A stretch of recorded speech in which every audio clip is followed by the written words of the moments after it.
வலுவற்றோரின் வலிமையாகும்.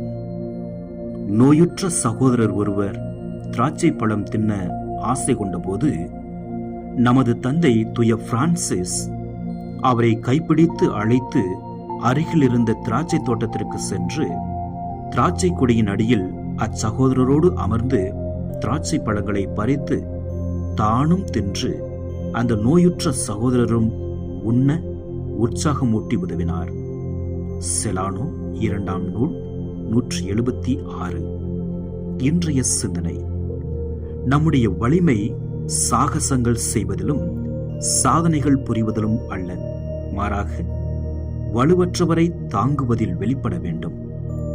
வலுவற்றவருக்கு துணை நிற்காத ஆற்றல் அழிவாற்றலாகும். உடனிருப்போர் நல்லதாக இருக்கும்போது உடனிருப்பு தருவது யாருக்கும் எளியவாம். அவர்கள் வலுவிழந்து இருக்கும்போது அவர்களை விட்டு நீங்காது உடனிருப்பு தருவது ஆன்ம ஆற்றலை காட்டுகிறது. வலுவற்றவை தாங்குவது நற்செய்தி பண்பு மட்டுமன்றி மனிதநேய செயலுமாகும். நாம் பாவிகளாய் இருக்கும் போதே இயேசு நமக்காக பாடுபட்டார்.